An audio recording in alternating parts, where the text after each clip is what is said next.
Cardinal Blase Cupich of Chicago will be at the funeral and will also take part in the conclave, and he's joining the program live. Cardinal Cupich, thank you so much for joining us today. Your thoughts, your reflections on the passing of Pope Francis. Well, Bianna, first of all, thank you for having me. This morning when I heard the news, I have to say that I was stunned and saddened. But as I reflect on his life and ministry, especially these last years in which he has served as the successor of Peter, I come away with a great sense of gratitude that I got to be a part of it and live in a time in which he was Pope. He energized the church to move forward. He gave us a more expansive view of what we could be, especially as he called us to be a field hospital in the world, to reach out to people who were suffering. But also reminded us that the name of God is mercy. So from my standpoint, I just have to look back on these years with a great sense of gratitude that I lived in a time in which he was a pope.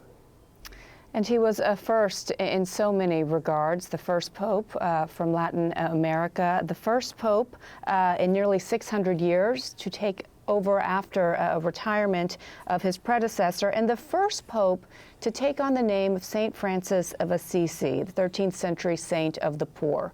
So in taking that name, I'm just curious, Cardinal, for you, was that an indication of what his focus, of what his priorities would be as pope?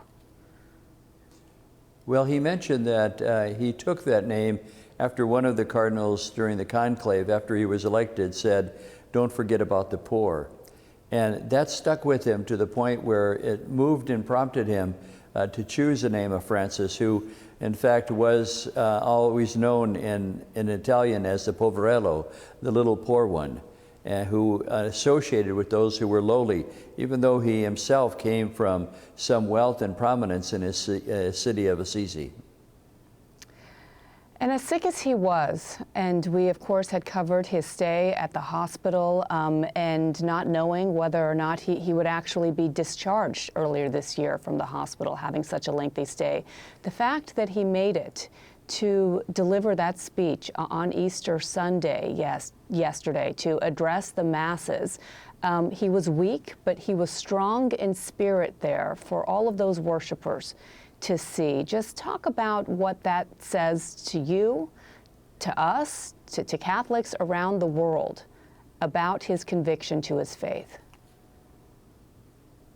Well, I think that, yes, his message was very important, and it was important for him to raise his voice on behalf of people who are suffering from wars and poverty, also who are trying to find a better life as they migrate.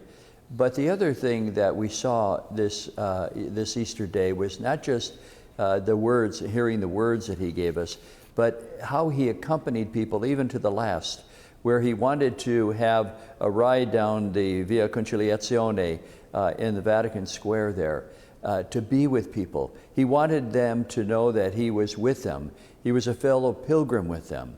And I think that also says much about his legacy. He wanted to accompany people, and he told us to accompany one another because we're all fellow pilgrims. And he took over at a time when there was great internal strife and division within the church and in the secular world as well. We are just hours after his passing, but I'm curious to get your thoughts on his contribution to be more inclusive, to work on some of the issues that drove the biggest criticism within the church and from outside as well. Well, he had the vision of the Second Vatican Council, and that is what, for me, drew me in a very close relationship with him, because I shared that aspiration as well. And the Council wanted to make sure that we listened to the joys and the hopes, the griefs and anxieties of people in this age, and we walk with them.